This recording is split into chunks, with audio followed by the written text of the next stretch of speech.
Sekarang saya mau review menanam cabai jenis ori di polybag. Karena menurut informasi untuk jenis ori atau jenis yang berdaun lebar ini tidak cocok ditanam di polybag. Tapi di sini saya sudah menanam di polybag, maka saya akan review. Saya menggunakan jenis ori dengan merek Kaliber. Jadi cabai ini merek Kaliber, saya lupa pabrikannya apa. Tapi namanya Kaliber. Ini jenis ori, ya. Saya nanam di polybag. Penyiramannya sehari 1 kali, hanya setiap sore saja. Saya kocor penyiramannya menggunakan ceret kocor, jerigen kocor itu seperti itu. Kemudian ini baru saya pasang selang irigasi penyiraman otomatis. Ini baru saya pasang 3 hari yang lalu karena saya capek juga siram-siram terus setiap pulang kerja. Jadi ini baru saja ya, sebelumnya saya kocor seperti biasa. Nah, untuk kelebihan kita sudah tahu lah ya kelebihannya. Untuk jenis ori ini ya, buahnya ini sangat disukai di pasaran, apalagi di sini. Terus apalagi dia buahnya itu glowing ya, mengkilat-mengkilat tuh kayak mukanya artis-artis yang sering perawatan. Nah, jadi kalau kita ke pasar lihat cabai kecil yang glowing, nah itu tuh jenis ori itu. Nah, jenis-jenis seperti ini. Nah, itu sudah kelebihannya. Pertama, dia buahnya besar-besar, lebih pedas, kulitnya lebih tebal, lebih berat, dan lebih menarik gitu loh, karena dia glowing dan lebih tahan lama juga. Jadi dia kalau di kulkas itu sebulan tahan, bener.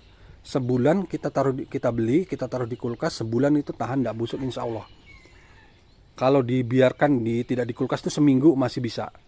Kalau untuk yang jenis ori ini. Nah, di sini akan saya tunjukkan. Memang untuk perawatan di tanah, menanam langsung di bedengan tanah atau dengan di polybag itu agak sedikit berbeda, sedikit saja, tidak berbeda jauh, sedikit saja. Hanya perawatannya kadang-kadang dia agak tidak ribet sih, agak antik sedikit. Begini, kalau pengalaman saya, waktu saya pindah tanam, jadi pindah tanam itu sekitar minggu ketiga keempat itu daunnya keriting. Semua daunnya keriting seperti ini. Ini ada satu yang keriting nggak sembuh, tapi saya tetap sayang dia, nggak apa-apa ya. Buat contoh aja, dia daun keriting ini bukan karena hama, bukan karena jamur, bukan gitu. Jadi emang nggak ada hama, nggak ada jamur, cuma dia keriting seperti ini. Ini umur pindah tanam di minggu ketiga dan keempat ini, di masa vegetatif. Nah, setelah seperti ini saya tetap melakukan terapi gitu. Tadi saya juga putus asa mau saya tebang, gagal sudah. Ini enggak, saya tetap melakukan pemupukan seperti biasa. Saya semprot dengan insektisida, dengan fungisida. Insektisidanya nanti saya jelaskan lah saya pakai apa aja gitu. Itu setelah saya semprot, timbul daun baru, langsung menjadi hijau seperti ini.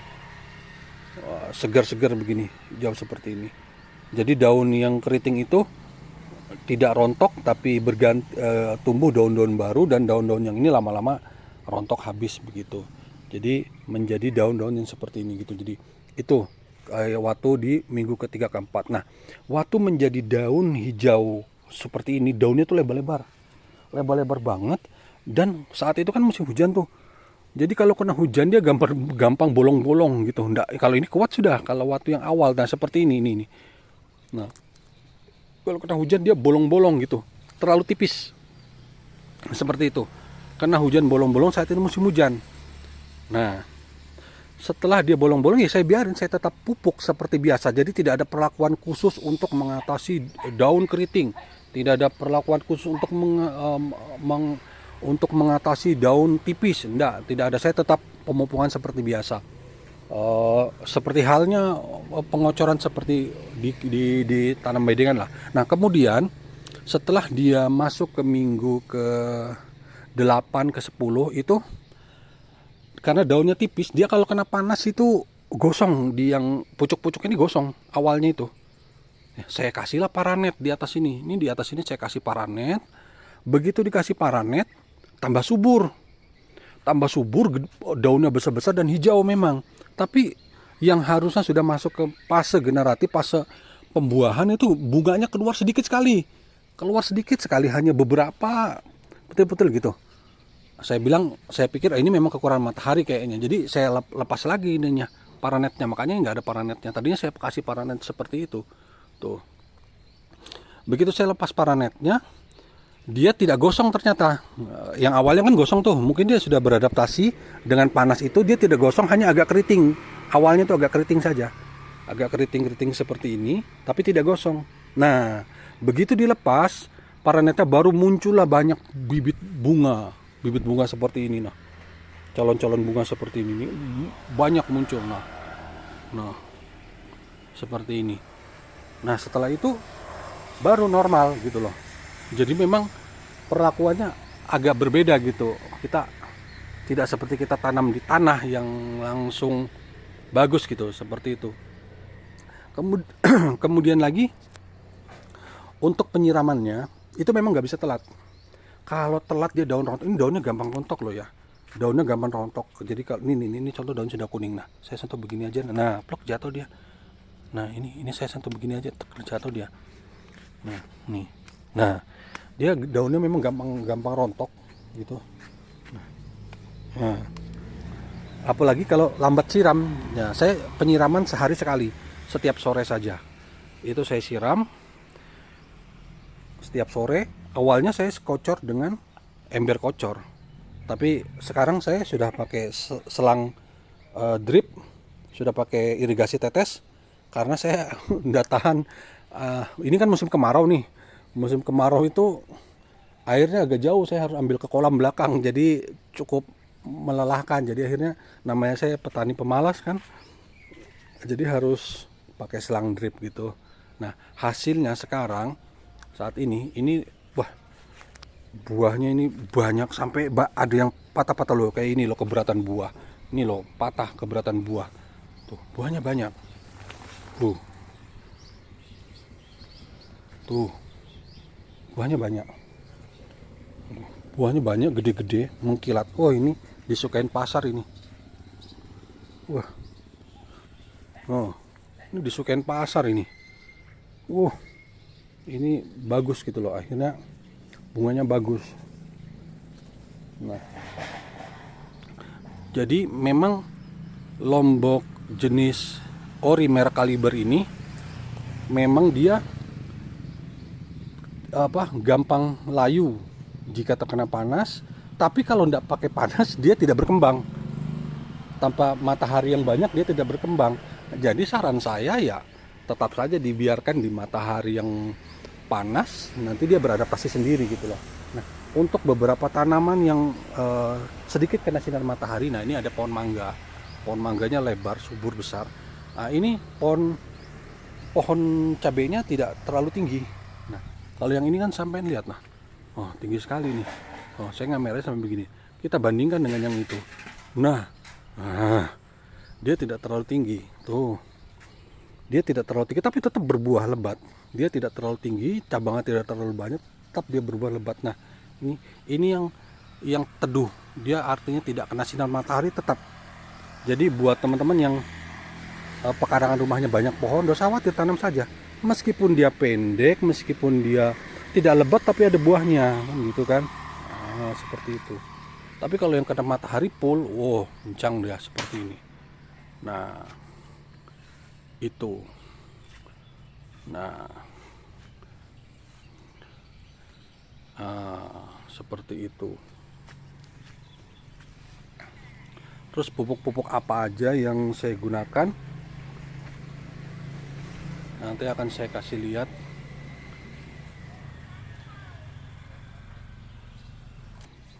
Nah, untuk polybagnya saya menggunakan ukuran 50-50. Saya mengisinya tidak full. Mengisinya tidak full. Nah, hanya berapa ini? Ini masih tersisa. Saya mengisinya itu hanya, kalau itu tuh hanya 75% saja dari polybagnya, jadi tidak full. Media tanamnya ini tanah saya campur dengan sekam mentah, bukan sekam bakar loh ya, sekam mentah. Nah, yang bilang oh suka mentah ada jamur, ya ini enggak, buktinya udahlah. Kalau mau pakai sekam bakar pakai sana bakar, kalau yang enggak mau ya terserah. Jadi sekam mentah saya campurkan pupuk kandang sedikit. Pupuk kandangan sedikit saja saya kasih. Saya beli cuma 2 karung saja. Satu karung tuh harganya 30.000, di sini karung besar 50 kilo.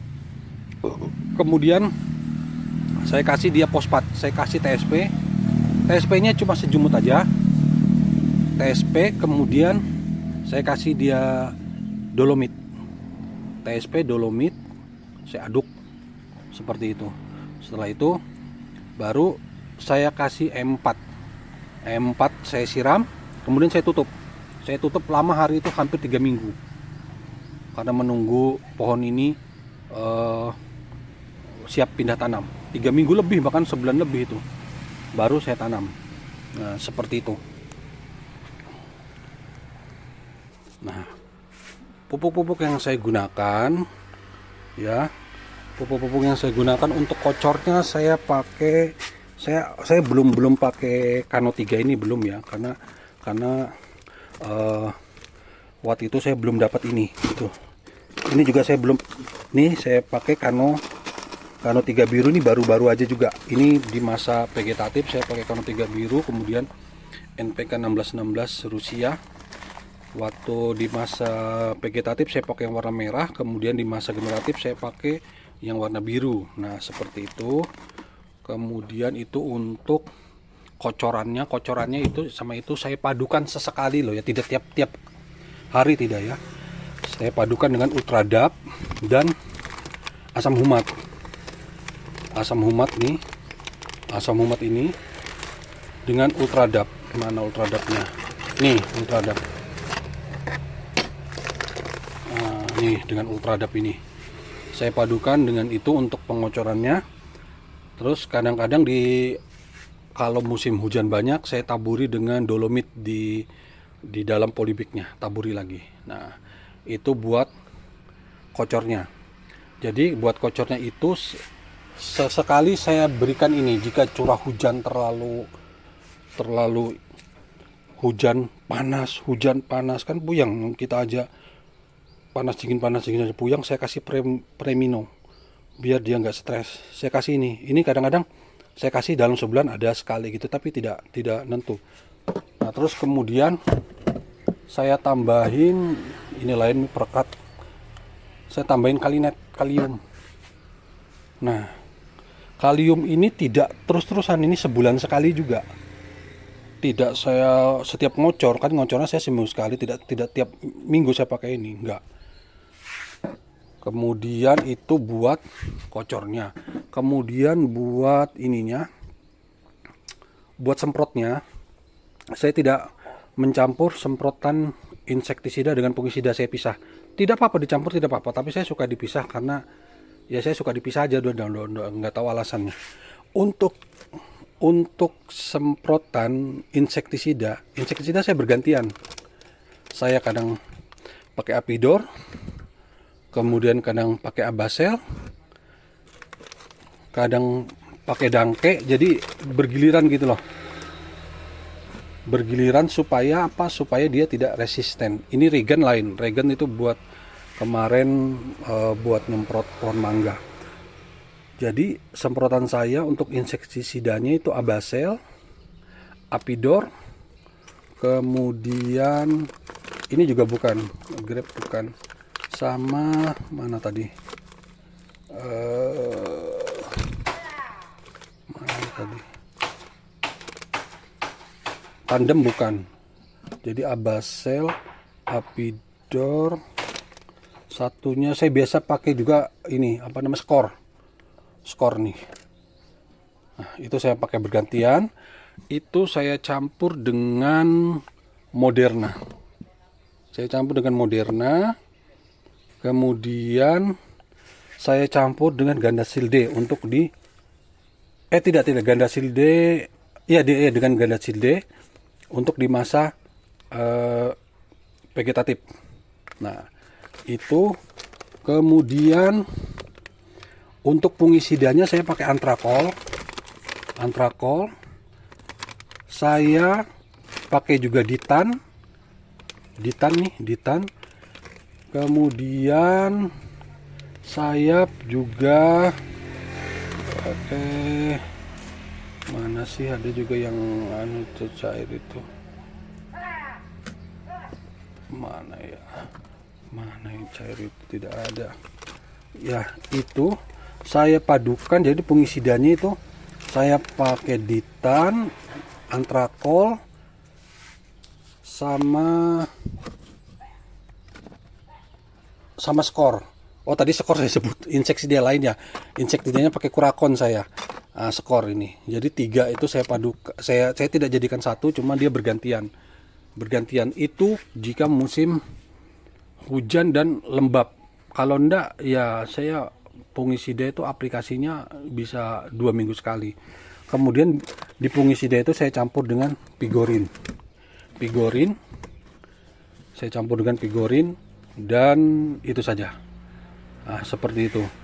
Nah, untuk masa generatifnya, ini insektisida Abasel juga. Masa generatifnya, insektisidanya selain yang saya 3 sebutkan tadi, tetap juga untuk suplemen lainnya tetap saya tambahkan dengan Manohara. Jadi perbedaannya, enggak, Manohara ini dikocor. Perbedaannya di gandasilnya saya pakai gandasil B. Tadi kan pakai gandasil D. Saya pakai gandasil B. Nah, seperti itu. Kemudian kalau perbedaan untuk yang kocornya di masa generatif, saya pakai NPK 1616 yang warna biru. Kemudian saya pakai KSP, awalnya KSP. Setelah itu, setelah bunganya sudah jadi buah semua, saya tambahi jadi NPK 1616 ditambah dengan Kano 3 biru dan MKP-nya di motor anunya baru habis kemarin. Jadi 3 itu. Sama Manohara ini wajib. Saya pakai Manohara ini wajib. Nah, ini Manohara. Ini Manoharanya tidak saya kocor, tidak saya semprot, saya kocor. Seperti itu. Perekat ini hanya jika agak mendung. Saya jarang pakai perekat sih sebenarnya. Juga kalau mendung aja, mendung banget gitu. Tapi kalau udah mendung, ya itu obat-obat yang saya gunakan. Ya demikian, semoga informasinya bermanfaat. Amin.